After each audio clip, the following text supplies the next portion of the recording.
Okay, this is the Brindlewood Bay Writing Contest results announcement video. My name is Jason Cordova. I am the creator of Brindlewood Bay, and I am one half of Gauntlet Publishing. I am joined today by the two judges of the writing contest, David Lafreniere, who is the other half of Gauntlet Publishing, and Mads C. Turley, who is a streamer, avid gamer, and a creator of one of the official mysteries, Have Yourself a Merry Little Murder. So thank you both so much for being here and for judging the contest. Yeah, happy to. It was just wonderful to see the number of entries and the quality of entries we got for this contest. It took a little while to get through them all, and so many were so good that it was hard to narrow them down, but that just means it was a good contest. Yeah, I agree completely. Yeah, Mads. Yeah, thanks. Thank you very much for inviting me to be a judge. I mean, again, as David said, I mean, like so many great mysteries. I mean, the community's creativity is just amazing to see, and their enthusiasm for the game that they've followed since the beginning is just so inspiring. So, I mean, just reading through all of these has been an amazing experience. Yeah, that's awesome. Okay, well, so let's talk about the contest kind of big picture first. So we held this contest. I think the submission period was like 2 months or something like that earlier this year. And there were two categories that the participants could participate in. You could submit one for both, or one for each category, murder mysteries and sweep mysteries. Now, murder mysteries, of course, are the standard Brindlewood Bay mystery, where there is a murder and our elderly murder mavens have to figure out who did it. We're going to assume that you know what Brindlewood Bay is. If you're watching this video, we're not going to go into all that detail. And then the sweep mysteries, that's kind of a newer thing where it's a mystery that is not part of the main campaign of Brindlewood Bay. It's like a side story, and it usually has a strong supernatural element to it. There's not necessarily a murder, it's some other kind of mystery, and it doesn't take place in Brindlewood Bay. So those are kind of some of the key hallmark things about the sweep mysteries. But we had these two categories, and we got lots of submissions in both categories. There were a few more murder than there were sweep. And yeah, for the contest, we are choosing one runner-up in each category and then one winner in each category. But we also have some spotlight entries that we want to talk about today as well. But before we dive into all that, just kind of, you've already started to sort of share it, but just like general thoughts about the contest and the entries, and were there any like things that surprised you, David? I mean, the creativity is always like surprising in the most pleasant of ways. There's always ideas that I never would have thought of. And the titles, oh my goodness, the titles. That's one of the best things about I think we Brindlewood should Bay. read some of the titles. I have them all pulled up right now. So a good Brindlewood Bay mystery, doesn't have to have a great title, but gosh, a good title is sort of the standard that we set with the official mysteries. And some of these are really, really good. Let's go through. I really like Panic at the Bingo. That was pretty great. Yeah, panic exclamation point at the bingo. At the bingo, right? Yeah. We have let's see here. Singe the Body Electric. Yeah. Reap What You Sow, SEW. So let's see another good one. Groundhog Bay. Groundhog Bay. Brain Go Away. These are great. Oh, there's one that's like the cook, the thief, the wife, and her lover, but I can't remember how. I don't have the full title of that one written here. The cook, the thief, his knife, and her lover. Yeah, that's right. Which is so funny. If you've seen that movie, that title's inspired by. That's great. Yeah, fabulous titles. I agree completely on that score. Besides, I mean, just the number. I was really surprised and happy by the quality of them all. There were so many that were ready to play. Mm-hmm. They felt like Brindlewood Bay. There were internal references to other official Brindlewood Bay mysteries. Mm-hmm. And then there were subtle nods, or sometimes not so subtle hints at attachments to other Brindlewood Bay characters right. and locations. Yeah. And that was all wonderful. Yeah, that's awesome. Mads, any general thoughts about the contest? I mean, the variety was just amazing to see. I mean, when I was going through all of the mysteries, I was basically going off of the first pass essentially of like, like, did it catch me? Like, did it have a good premise? Did it flesh out like the characters and the moves, or even have like specials like extra crowns or custom moves for the particular mystery? And was it descriptive? I mean, like, did it have a good flow to it? So I mean, just again, the amazing amount of creativity across the board. I mean, even the ones that may have like ranked lower, which I mean, like wasn't even that low. I mean, it was really hard to pick out from those, from the ones that really stood out. Oh, this is the one that like hits that way or hits different enough that it was what we would consider top notch. So, I mean, again, Yeah, wonderful, I wonderful found work. like when like so the judges, I was not a judge, viewers of the video. I just sort of organized and managed the entries, but like but I did read them all. And I'm actually still in the middle of doing my little mini reviews for them. Um and I found that so the judgment was being done by three categories, and those are the three categories that I'm also looking at when I'm just kind of reading them to kind of see what I think about them. Creativity, um, playability, and writing quality, right? And the difference between the ones that like really stood out for me and the ones that maybe that like didn't quite reach that level were so small. I mean, it was like the tiniest like little margins. It was like this mystery has slightly better paint the scene questions, or this mystery has like maybe has like just a few clues that hit a little better than this one does. Like the margins were really tiny. And um I think if I had to like offer like one sort of like bigger like kind of just like commentary about the entries and the ways that like many of the entries probably could like be taken to even like a higher level, it's that it's that to maybe like take the theme of your mystery and really lean into the theme, right? The ones that like really stand out in this contest are the ones that like know what their theme is and they really lean into it and run with it, right?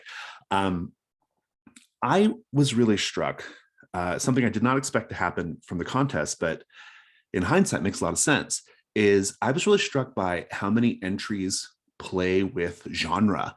I thought that was really great. Like, and it makes sense because Brindlewood Bay as a game plays with genre, right? Like it is a game that is all about like smashing up genres. And so we had mysteries that like are more like horror, like slasher horror. We had mysteries that are like kind of dark psychological thrillers. We had mysteries that are like comedies. Like it was really interesting that like we got these like genres and even like subgenres like in other mediums that kind of like played out in these mysteries. And another thing I was surprised by that I was delighted by is I love the mysteries that were like um they were almost like settings within the setting, if that makes sense. Like they had like really like it felt like this little group of people and this little group of places is its own little thing, right? Even the ones that took place in Brindlewood Bay, it felt like this is its own like little particular microcosm within Brindlewood Bay, and I really love that. Okay, so let's talk about the entries we're going to talk about today. So we're doing some spotlight picks. Each of the judges has chosen a spotlight pick, and I have chosen as the creator 3 creators spotlight picks. Now, these spotlight picks were not runners up or winners, but we wanted to highlight them for some particular reason. We thought they were worth a call out. And so I'm just going to start with the judges spotlight picks. Mads, which was your spotlight pick for the contest? It was Luxury Condo, Bloodshed Included. It looks like it was written by Jonah Knight. Was yeah. And I really enjoyed this mystery because and it was a murder mystery, not a sweeps week. So it does take place in Brindlewood Bay. There's an old abandoned mill that's being converted into a condo complex. And then, of course, murder happens on the renovations. But what I really liked about this mystery was first off, the call out to horror. You can lean into this mystery. It fits best after layer 3 of the dark conspiracy being revealed, and it really just has those notes of, there's traps here possible. There's hidden passageways. There's hidden clues slash hidden safes. So it leans into the mystery part, but I mean, if you have developed your dark conspiracy in your table to be a little bit more horror leaning, this is definitely a great mystery to use for it. Because then when you get into the direct action in layer 4 of the dark conspiracy, this can definitely transition very well into that. One of the best things about it is the names of the side characters, which are all harkening back to horror movies. So if you're a horror movie buff, definitely go for this mystery for sure. And then again, the possibility of finding strange things the deeper you go. And when I say deeper, I mean there's a paint the scene for the dungeon location in this mystery. So yeah, definitely can lean into hard a little bit. Yeah, I really enjoyed this one a lot too. Something that I recommended a lot of the participants go do in the workshop was to go read one of the mysteries I wrote, which is Exit Stage Death. And I like Exit Stage Death as an example of, it was kind of my way of showing other creators, this is sort of what you can do with the format, right? Like murder mysteries is what the game is, but you can kind of take the game in terms of its mechanical format, in terms of its procedures, and really twist it and play with it to like come up with something unique. And I think that this particular mystery does a great job with that, right? Like it understands like the campaign structure, it understands like the different beats that your campaign might be in and what that means procedurally and mechanically, and then incorporates it into the mystery. And I thought that's really, really great. David, do you have any thoughts about this one? This one was really, really cool. If I recall correctly, it has this very kind of short, sweet setup, and then you're into this like creepy condo where I'm imagining, when I was reading it, I was imagining like there's lightning striking happening all of the time, and the little old ladies are like getting out of the rain into this like dusty, dirty condo, and it would feel like a stark juxtaposition from the regular cozy Brindlewood Bay. And then they just explore, and at a certain point they unlock the deeper layers of this place, and it's like true and proper horror. To me, this would feel like a made for TV special mystery, and it was very, very neat in that way. Fabulous. Okay, David, which was your spotlight pick? My spotlight pick was Time to Kill by Liam McCrickard, it looks like. This is the first time I'm seeing who actually wrote these mysteries. Yeah, viewers of the videos, really cool. The judges didn't know the judging was done blind, so the judges didn't know who wrote what. So they're just discovering right now who wrote all the mysteries. Yeah. Time to Kill was sweeps week, so its concept is more far afield than a standard mystery would normally have, and it's kind of a sci-fi concept where the murder mavens are at a diner, the time crunch, and they are about to eat, and then out of nowhere, out of thin air, a letter appears on their table, and it appears to be written by one of the mavens, and it is describing how they are going to be killed in the not too distant future. So that's kind of the setup. But the thing that I really, really loved about this, and the reason it was my spotlight pick, is because of this concept that the writer made called Links to the Past, which were kind of establishing questions for the suspect characters. And it was really, really cool. So basically what the conceit of this mystery was either play this one after you've played lots of mysteries so that you can tie all the suspects to a mystery that has already occurred, or use these establishing question style Link to the Past questions to help define how these people got here to this diner that's somewhere else, not in Brindlewood Bay, and how they are related to the mystery that has already been solved by these characters. And I love how it plays with the idea of, did we actually solve that mystery in play? Or is that one that we never saw, but nevertheless we did solve? And we can just answer this establishing question and imagine the Mavens having off camera solved another mystery, which I think is really, really neat. And some of those establishing questions are terrific. One in particular that I really liked goes like this. Link to the past. Something happened in a more recent case that connected the Mavens directly to the occult in Jay, the suspect's mind. What was it, and why does it make them look so suspicious? That's amazing. That's great. Whether really that good. actually happened or not, like, you can immediately come up with something that somebody else perceived as occult. I think what's so impressive about this entry as I was reading it. So the thing is, when you're doing like game writing, I'm sure it's true of any medium, but it's really true in game writing. Playing with time is hard. Time travel is hard.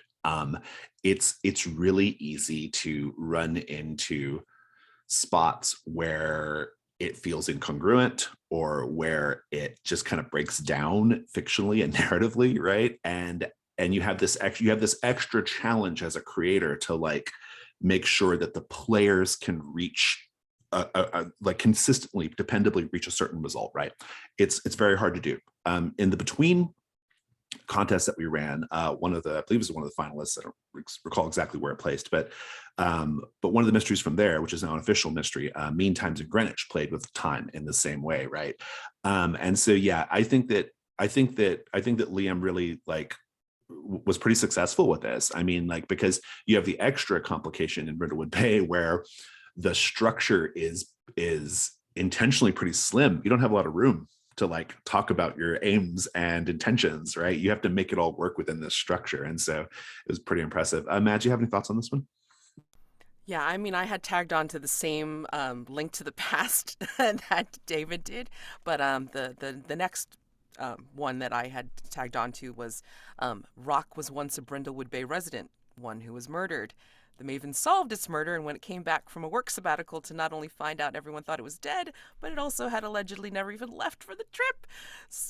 Shaken to the core. Who was Rock and who does it think it was? I mean, this stuff was amazing. I loved the concept. The premise was just so good.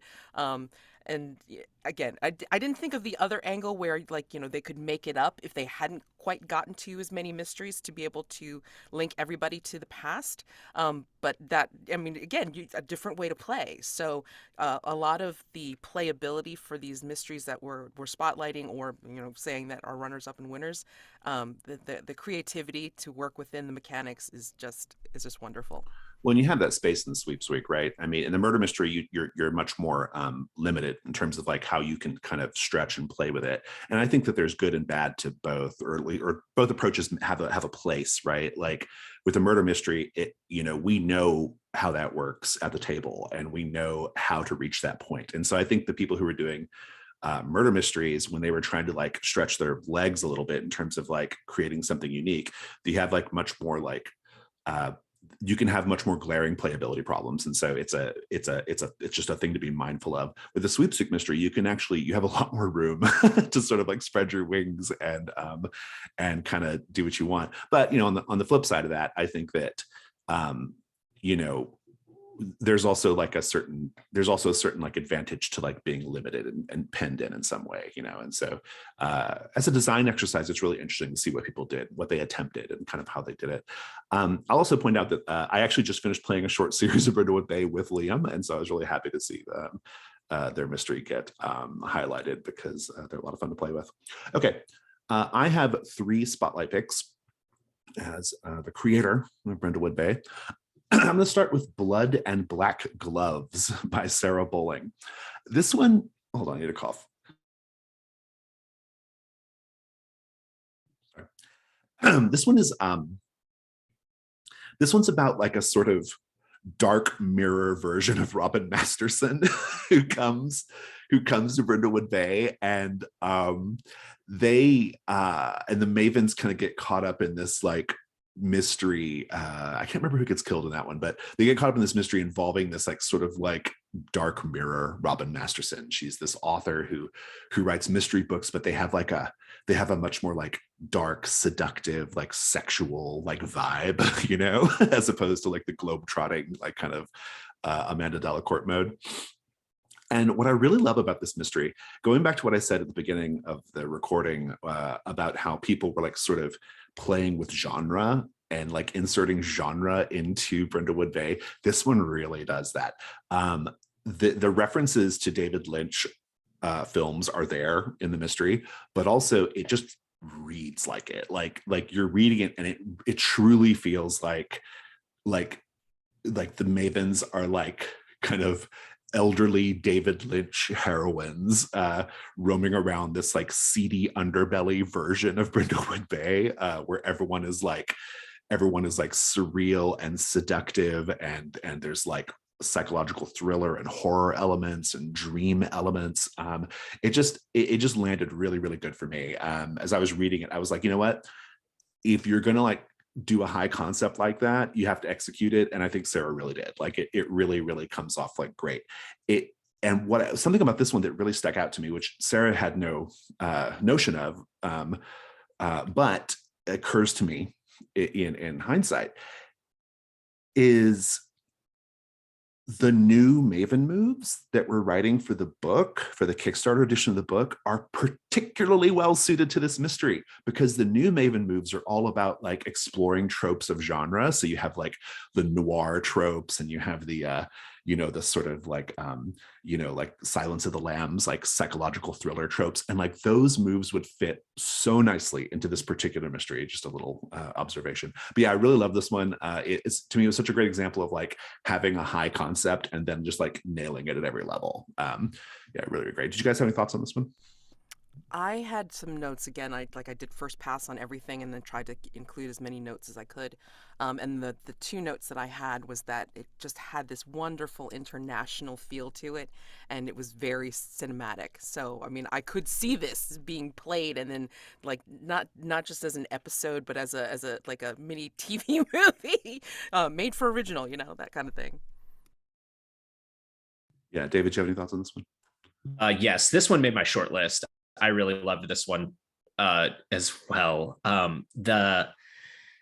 So like the inciting incident is like the photographer's found murdered, and then there's this note for Claudia, for you, Claudia. It's like, oh my gosh, this is amazing. The twist, and all of this is happening at like at the opposite of the Golden Crown event, and that immediately to me, as in the idea of being a Maven player, and this is like, that means something to me. Like, yeah, these are the dark side. It's telling you like this is what we're doing. Like we're dealing with literal physical opposite things. Yeah, it's really great. Well, and I think what was so pleasing about that approach is it's still very clearly like in the setting, right? Like it understands the Robin Masterson, the Gold Crown Mysteries, the Amanda Tellegore thing, and then like twists it and plays with it. So yeah, I really loved it.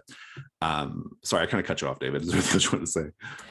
No, you're good. It's, oh my gosh. The suspect descriptions were really evocative. I'm intrigued. There's a chariot marked suspect, and I'm intrigued by that concept of this other character that like you may not even be able to perceive quite in the same way. Yeah, that was a great note. I think I put that. I've managed to review this one on Twitter, and I think I had that note about that, like the fact that there's like a suspect that you might not even meet if you don't have Well, and I wonder what it means if a single Maven can perceive this character and theorizes that that's the killer. Like, right, and so David Lynch, right? It is a David Lynch movie, like house down boots for sure. Yeah, good stuff. Okay, let me go to my second spotlight pick, which is Control Alt Deceased by James Smith. Now I will say that this is actually this was my favorite from the contest. I really loved Control Alt Deceased. This is the one where in Brindlewood Bay there is a group called Code Coven that is a group of like hippies, but also like Gen Z people who are all kind of together to like learn coding, and they're really into computers. But there's also this like low level like cult leader thing going on with the person who runs Code Coven. And then that person ends up dead, if I recall correctly, and the Mavens have to figure out what happened. I love this one. This one to me like hit everything in terms of like it had a theme that it wanted to do, which was computers. It works that theme into every part of it. It feels like a little microcosm within Brindlewood Bay, like you're stepping into the world of Code Coven, right? And the characters are great. The quotes are terrific. There's one visual of like a character walking around with dongles hanging out of their fanny pack. Like that is just such a fantastic image and says so much about like what this is. It's got like a great sense of humor. It's to me, it was like very like it kind of feels like the one that I would have written if I had like sat down and thought about an idea like that. You know, I feel like I would like to think that I would have produced something like this, and so that it made me very happy reading it. And it had some good custom moves too. There were some custom moves that like involved like searching for clues like on the internet and using computers, and that was done really well. Do you have any thoughts about Control of Deceased? Yeah, I really like that it nails this this trope of the elderly being at odds with technology, and it hit that over and over and over again. But it did not slavishly adhere to it. There was a possibility that the elderly were perfectly capable at using technology, but it was all built in there, so you could have some one direction, some the other, and enjoy the juxtaposition. And I thought that was very clever and well executed. Yeah, I agree completely. That part of it was really funny, but it didn't feel like, it never felt like haha old people, you know, like it didn't like feel like that. Like it was kind of handled in a way that like it sort of invited you into the joke, and I think that was really kind of what made it successful. Yeah, I mean the specificity of the computer move. I mean, again, it's like checking on your relationship, your Maven's relationship to technology, and then like being able to say, do you use this specific custom move, the computer move, and then like how well you do depending on how you roll. And then the descriptions were just so evocative. I mean, the Coven Elders described with extremely fashionable sweaters and a purple rinse, and gets around slowly on a mobility scooter, 88 years old and almost deaf, but never misses a trick. I mean, like, just like, clever little, like, succinct touches. And it was just really wonderful to read this. Yeah, James Absolutely.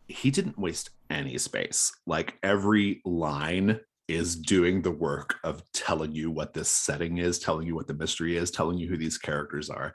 And I think that's a real skill, because again, you're kind of working within a pretty succinct format, right? And so you kind of have to do a lot with the space you have. And James did it through both evocative language and descriptions, but also mechanics, right? Mechanics are a way of telling the story. And so, yeah, I really, really love Control at Deceased. I'll announce here on the call that the benefit of being the creator's favorite is that you get put in the book. And so, Control at Deceased is going to be put into Nephews in Peril. We've already discussed it, or I've discussed it with James. So congratulations, James, on that. Let's now move on to my third creator's spotlight pick. This is A Bod Day at the Petting Zoo. That is my third pick. That is by Henry James. Oh, you got to say the title. You got to say the title right, though. A Bod Day at the Petting Zoo by Henry James, with an assist by his dad. Henry is a 10-year-old boy, I gather. And yeah, so this is the entry that kind of like has been delighting our Discord for the last few days. It's a sweepstake mystery. It takes place at a petting zoo. The petting zoo is like a high-tech petting zoo run by this like insane AI, and they're doing all kinds of weird like experiments at the petting zoo, and the animals get loose and they're running around, and the AI refuses to like let anyone leave the petting zoo until all the animals are put back where they're supposed to be. And then in the middle of this, there's a thief who has knocked off the safe by the ticket taking booth, which I'm sure is a huge amount of money. And they have to like and they also have to figure out who that person is and stop them as well. This mystery is delightful. It was the kid who wrote it is 10, and it has this really like almost like pure chaos that I think only a 10-year-old can do. I don't think an adult could like come up with this on their own. Although I do hope that Henry like maintains whatever creative energy and spark caused this to happen well into adulthood. It's delightful. It's got hilarious characters. The situations are so absurd, and like every moment is just like you're just like, what is going on here? But it's like in the best way, you know.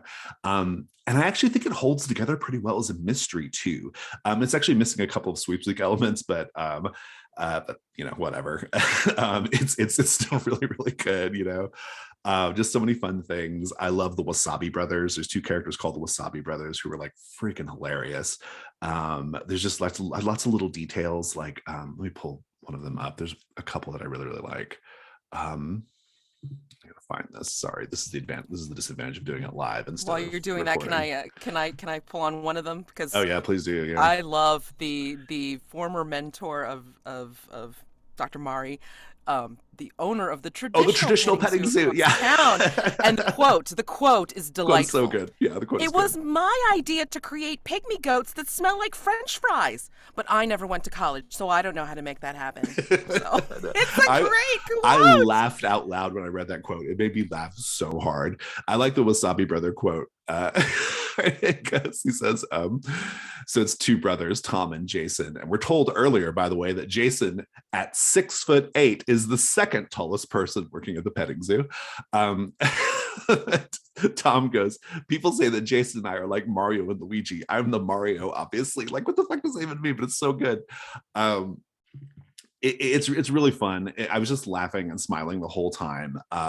It actually has like really good clues. The clues are really solid. Like, so at this petting zoo, they're making like these weird animals, you know, and one of the clues is a USB drive labeled failures. Just like, so good. Yeah, I just love this. I thought it was so fun. Oh yeah, I want to boot up that USB and see what we've got on there. Yeah, exactly. As concepts, hopefully, like, you know, sheep that when shorn produce cotton candy or things like that. I'm curious, when you two were reviewing it, you didn't know who wrote it, right? You no. reviewed it blind. So I'm curious, like, how does, like, did that affect your thinking, or like, do you think that like or how does your opinion of it change because it was written by a 10-year-old? I'm curious about that. I mean, it definitely changes because, I mean, again, because I was thinking, okay, sweeps week mystery, and then, you know, thinking about like all the criteria, and then I was just like, oh, this is just wackadoodle. So it was like lower on the list, but I mean, like, you know, on of course second and third pass, you're like reading it and going, this is just hilariously funny, and just it gets better the more you read it too. Like like, I've read it a couple times now, and I'm like, and every time I notice like a new little thing that makes me smile. So yeah, I didn't know when I first read it that Henry was the creator. And then his dad told me, and I was like, oh, okay. And I was like, that kind of puts some of this in a different, interesting perspective. But I mean, I still enjoy it equally, I think, like regardless. But yeah, it was a lot of fun. Yeah, when I found out that was the case, I was like, oh, well, that makes sense. The concepts were things that I would have like been amazed by and delighted by around that time in my life, and at some point you just lose that. I think society oppresses you and shames you into having beats it out this of you. kind of crazy delightful, whimsical concept, and it was so good, you know. Keep it. Don't let society tell you to shore up your edges and not be chaotic and whimsical. Like, do it if it's you. It's so good, and this is really good. Yeah, I agree completely. Henry, if you're watching this, we love your mystery. It's so good. We had a lot of fun reading it, and it's been delighting us quite a bit ever since we got our hands on it. So thank you for participating, and we hope you participate in the next one, whatever that is. Unless it's the Between. Probably shouldn't have 10-year-olds writing for the Between. But please don't read that book. Yeah, maybe wait a few years on that one, Henry. Okay, let's go now to the the runners up. We're doing the runners up now. Okay, so these are the runners up. We have one in each category. They were chosen by Mads and David. The winners or the runners up, I believe they each get a $100 prize. I think that's right. I'll check later, but they'll get whatever prize that says on the website. And so let's talk about the sweeps week runner up first. And that is, I'll go ahead and announce it. It is Rooted in Evil by Amanda Mullins. Yay. Let's kick off here. Mads, what did you like about Rooted in Evil? Okay, so before I even like suspected it had anything to do with folk horror or like, our favoring of trophy dark, I mean, I was just reading this and just amazed by the concept because again, I liked the horror aspect of it. I liked, seeing this in my head as a playable um made for Shutter original basically. And it just had special use of clues because the Mavens could also find these missing campers, as well as, of course, the missing camper that they were at this mysterious, like, remote town to find.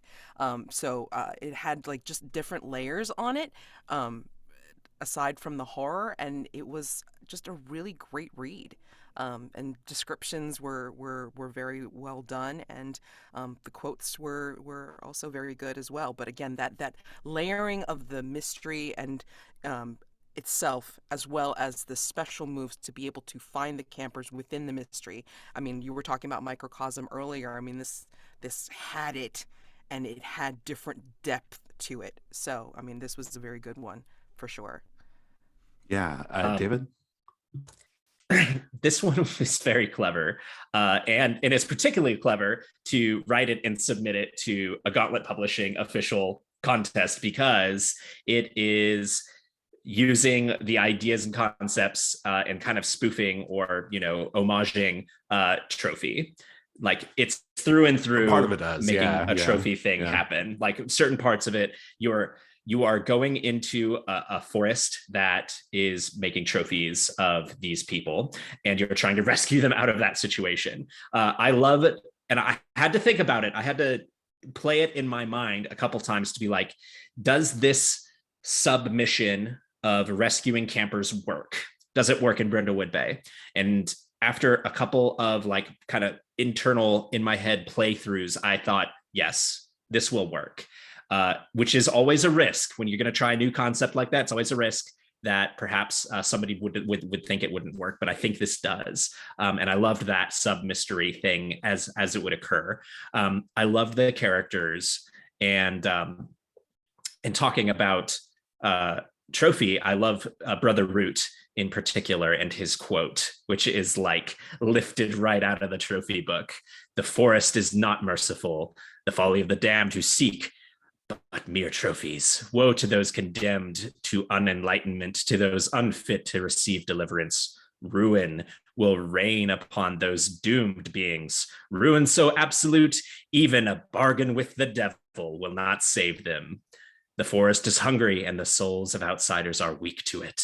Oh, love it. Yeah, that part stood out to me. It actually felt like, to me, that part felt like a piece of a bigger whole, which was that it was doing this like folk horror thing, right? Like Mad said, like I picked up on it right away with like the characters that like the names of the characters, which are like clear references to like classic folk horror movies, right? Yeah. And just the basic setup, like the classic folk horror setup of you go to a village and they're fucking weirdos, right? Like all that, it's like really good. This was Trophy meets Resident Evil 4. Like it had that vibe. Yeah. Oh my gosh. It had that yes. vibe. Yeah, absolutely. I picked up on like the Midsummer vibes, the Blair Witch vibes, the the ritual. I think Amanda even put like a appendix N at the bottom of the mystery, if I'm not mistaken. She did, but I mean, like when I did my first skim, I completely I got it for I did not want to. Away. I did not want to see it. I got it straight away. I was like, oh, I didn't even need this little note at the bottom. No, it was really good. And I think what works about it is it was just flawlessly executed. Like it was like from top to bottom, there were no seams showing on this, right? Like the characters are tight, the setup is tight. Like David said, it's attempting something a little mechanically different, with like a sort of like 2-layered mystery thing, or like a 2-layered clue finding thing where you can find a missing person and a clue. And there were like so many places for that to go squirrely and wrong. And obviously I'd like to play test and see if it actually works, but on paper it seems like it works really, really well. And so, yeah, it kind of hit creativity, it hit playability, it hit the quality. Just it reads really well. So I can see why you picked it as a runner-up. It's very, very solid mystery. Congratulations, I think Amanda. I'm thinking also too, David, that we had like, looked at this and then said, in terms of the playability, it's like maybe it needs like a more experienced table, like a That table is that my is, only, that was my only yeah. tick, right? Like I was thinking like this definitely feels like something you don't pull out right away. Like maybe make sure your table has a little bit of experience with Brindlewood Bay and sort of the collaborative nature and emergent nature of its storytelling. But yeah, it was very solid, very, very good. Anything else you want to say about this one? Okay. Then let's go to our other runner-up, which is the murder mystery runner-up. And that is A Killer After Her Own Heart by Curious Cat. This is great. I was really happy to see that Curious Cat placed because Curious Cat, of course, has been creating their own like Brindlewood Bay, like little like add-ons and supplements and stuff. And so it's really fun to kind of see somebody who's so invested in the community and the game, like kind of get involved and kind of get recognized for that. So Mads, break it down. What did you love about this one? So conceptually, the Brindlewood Bay has been chosen as this year's location for the Rom Conclave, the annual meeting of the small but influential romance creators of note. So again, like right off the bat, wonderful premise of like romance in the middle of a murder mystery game. It's great. And then just the establishing questions were so good, and the very I would say detailed descriptions of each of the characters and the victims. And there's notes to keep, which I really do enjoy. I mean, like, anything to help make the game like not easier to play, because it is easy to play, but I mean just like, to help the keeper out, like, good moderator notes to be able to make this a great experience for everybody at the table. You can have the suspects take turns to tell the mavens the following information, or you could have specific side characters briefly introduce all of them and summarize the information. So gives you a choice, gives you a way to be able to uh, you know, extrapolate everything that needs to be said, at least for the beginning, to set it up. And then again, the characters were great. I mean, the quotes were very rich. Let me see. Yeah, I mean, you for these quotes, I mean, I would say you'd probably want to split it up. You wouldn't just have them like blurb it out like all at once.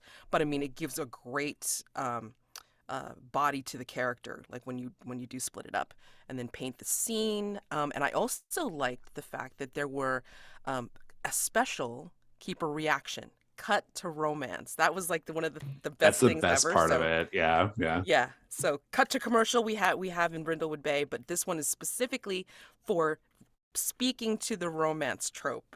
You get prompts that you're inspired by, and then you would play it out, cut to romance in a specific way. So I just love the way that was laid out so well. Yeah, David, thoughts on this one? Yeah, I really love the clever references to Brindlewood Bay things, like the title of the setting place, the deep reader, and the clever recasting of the cut to commercial is really, really good. I would personally struggle with that cut to commercial alternative. I do not feel like I could do a good job of that, but I love it conceptually because that's so appropriate for this mystery where you're at this romance novel con. So if that's where your play group is at, this is it in spades. Like they are so into the concept of what Jason was talking about earlier. You've got a thing that you're going to make, a specific microcosm that you're going to make. This is it, and it even replaces the cut to commercial with a more thematically appropriate tool. Yeah, I think I agree with everything you both said, and I can see why you chose it as to place high in the contest. I really liked how, and I think I'm interpreting this correctly. I like the venom in this one. This one has like a salty streak that I personally really respond to, because it clearly understands like the toxicity of fandoms and the toxicity of like creative communities, and kind of how those things like kind of go at each other, and how they, and the sort of infighting and all that stuff that kind of happens. Like it's an unavoidable thing when you're involved in any kind of like creative thing that's kind of public facing, right? It's something you just get kind of drawn into. And like I love that Curious Cat like kind of made that like a key part of it. Like it's part of the enjoyment to me, because it's like you nod because you understand like the conflicts and the internal like dramas between these elite romance novelists, right? It was Yeah, very good. that was some. Yeah, that was something I had in my notes, that it was the Mavens must not only solve this, but they have to navigate the politics and preferences of these romance novel authors. And that is like its own struggle. Well, we all kind of like, I'm not part of the YA scene, but we've all heard about the legendary troubles in the YA scene, right? I am part of the role-playing game scene, though, and we have our own issues, right? All that stuff is like, it's just so it's just something you always have to deal with, and so it's kind of I kind of liked this. It just felt very like insightful, but it wasn't like, but it didn't like take away from the general like mystery, and the game, right? Like it still kind of felt really much like a Brindlewood Bay thing, but I appreciated the point of view to be sure. Fabulous. Any other thoughts on a killer after her own heart? Okay, then let us now go to the winners of the contest. We've got 2 categories, 1 winner in each. The winners are receiving a cash prize that I believe is $250. I wish I'd looked that up before we started recording. And let's go to our Sweeps Week winner first. Our Sweeps Week winner is Lights, Camera, Ghost by Blaine Martin. David, why don't you kick us off on this one? This is such a good mystery. So in this contest, we did have several mysteries that touched on the same concept of the murder mavens are invited to a production set of a film, either TV show or movie, of an Amanda Delacourt mystery. And this one was one of those, and this one was the best one of them. It was the best iteration for a few reasons. One, it has this alternate sub mystery that is solving a ghost story. And 2, it has a subset of characters that are interacting with it that are proxy Scooby-Doo. And that was just delightful. I think that it worked really well. It was like subtle touches of that, and that wasn't like the whole thing that you were doing. In fact, it's possible you could play that whole mystery and not really pick up on that's what's happening. But once you did, and if you did it in a certain way, you could unlock that proxy Scooby-Doo called the Conundrum Crew for an assist in a future mystery. And it just hit all of the right notes for me, and it was well executed from top to bottom. I love this one. Fabulous. Mads, thoughts on this one?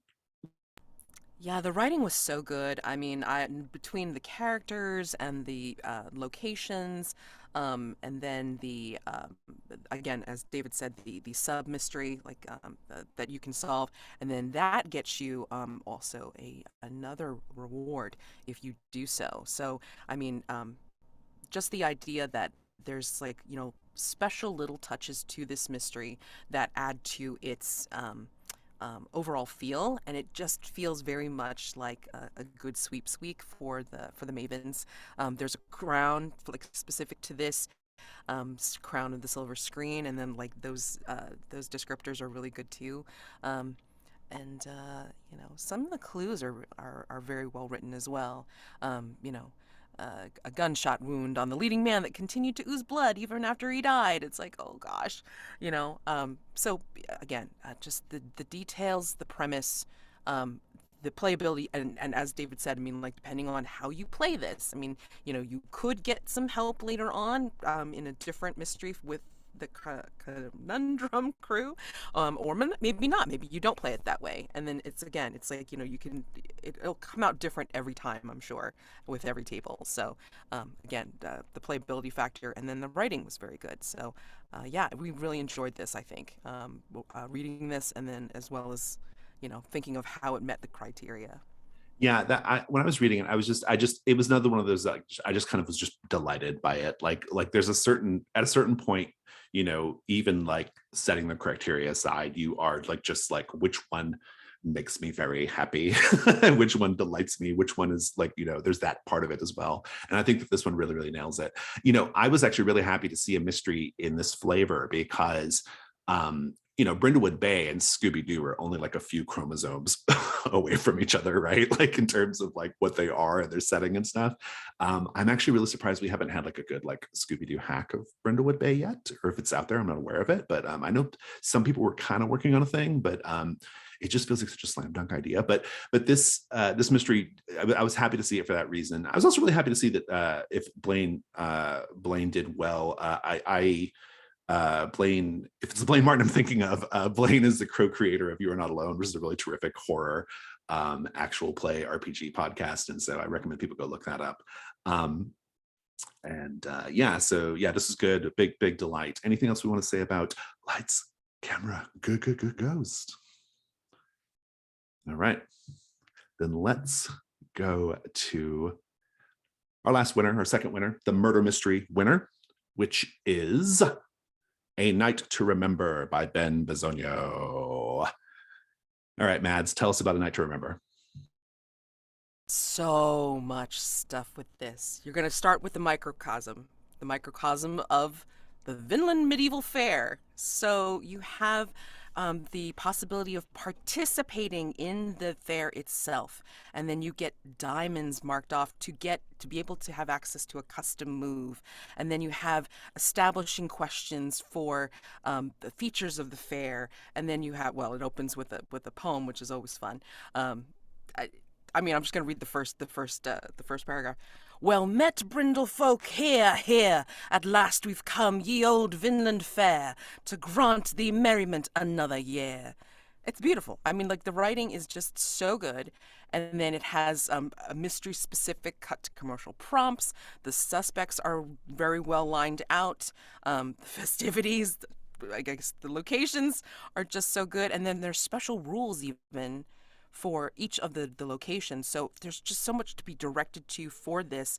So playability is just, it could be constant. It could be, you could have an episode just dealing with this and it will come out different every single time, I'm sure. So, I mean, again, so much stuff, so much good stuff in this particular mystery. Yeah, David? This had me from the opening line. Well met, Brindle folk. Like, yep, I'm in. A Night to Remember was just so well put together concept of a Ren fair, but it takes it even further. It makes it a Vinland Ren fair set in Brindlewood Bay, and all of those things are well executed and well fleshed out. You feel them all, each one. It's not just added words or flavor. It's actually like that's a part of all of this. And this one maximized what you can do in a mystery, a standard murder mystery, to the point where it almost feels like a sweep, but it's not. This is in Brindlewood Bay, and all you are doing is solving a murder. There's nothing else like supernatural or particularly like far afield about it besides that. In fact, it kind of can reinforce some of your Brindlewood Bay history if you play it in the way that I think it's intended to be played. But I loved the variety of activities that the game prompts the Mavens to get up to, that are all Ren Fair activities in the midst of solving this mystery. It felt very it felt very like GBBO in that way, where it's like you were doing another thing while you're solving a mystery, and that was so great. And then I loved the cut to commercial specific prompts that were all like different plays on the same theme.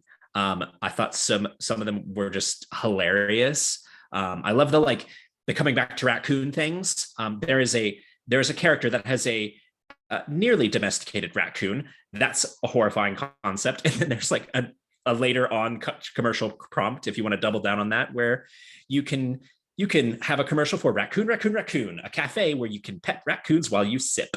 That sounds like a real Brindlewood Bay concept of a restaurant that's like not gonna go for very long, but I love it and I'm here for it.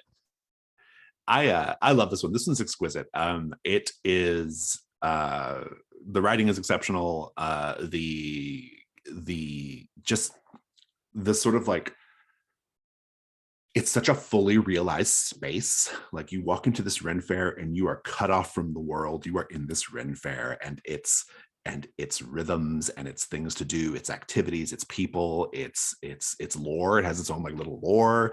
It's and yet it's still when I was reading it, I could still see it within my campaign of Brindlewood Bay. I could absolutely see where it fits in. It does have the feeling of a sweepstakes mystery in a lot of ways because it sort of like leans into these sort of like kind of medieval fantasy ideas, but it's not. It is a murder mystery, and I think the blending of those two is really, really skillfully done. I when I was reading it, I was not really thinking about who wrote what, even though I had access to the authors, but I wasn't thinking about that as I was reading it. But as I was reading this one, I knew straight away Ben wrote it. Like I just knew. I was like, oh, Ben definitely wrote this, because Ben does this thing which I always really admire. Is they take like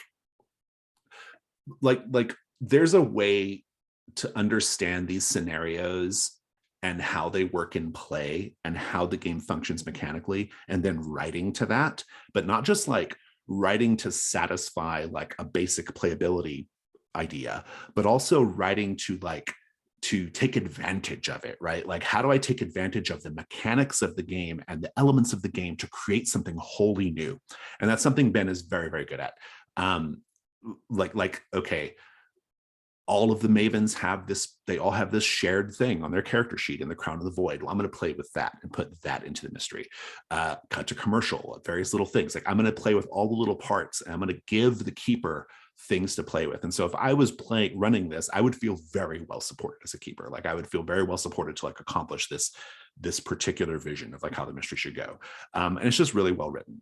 It's a great choice to be the winner of the murder mystery category. Because it nails that tricky thing of it has to function like a murder mystery, but we're looking for creativity and we're looking for something like interesting and cool as well. So absolutely nailed it. Any other thoughts about this mystery or the contest in general?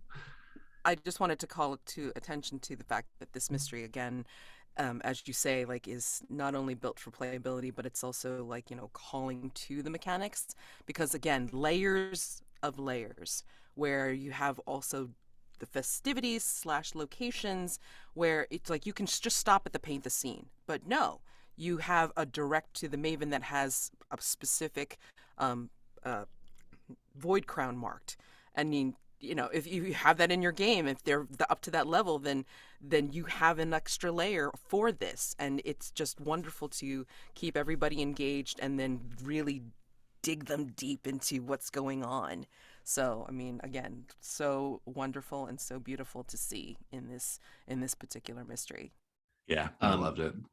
Yeah, I would just reiterate like how this makes me feel about like the GBBBO mystery, which is I like to play it again and again and again and see how that same contest happens with everybody that's playing in that particular game. And I want to see who wins, even though it doesn't matter at all. There's a similar thing here where people are doing contests and one of them can be crowned the queen of the fair. And I want to see how that happens in every single play group. So the replayability from that angle and the way that the prompts are set up are just so delightful. So I'm really excited about this one. And I hope that I get to hear about how people have that happen in their games going forward. Fantastic. Well, congratulations to all of the winners and the folks who got spotlight picked. And to everybody who participated in the contest. I really want to stress to everyone that the level of quality was so high. It was just an incredibly high standard. So you should all be very, very proud of that. And also, I recognize, I'm sure David does too, we recognize as the publishers of the game that it's like not always the easiest thing to like put yourself out there creatively, you know, to do a creative thing and have it assessed and evaluated. And so just for like doing that, I know for a lot of you, that's going to be like like a step, like a first step. And I say that as someone who has only recently started making those steps for myself, right? Like I have not always been putting uh game things out into the world. It's a fairly new thing for me personally. And so I respect and admire everyone being willing to like put themselves out there like that and to participate in the contest. And so thank you very much. And it really does like it touches my heart to know that you care enough about Brindlewood Bay to want to participate. So I appreciate that a lot. And thank you, Mads and David, for your service in judging these contest entries. And I think that's all I've got. So let's go ahead and let's wave goodbye, everyone.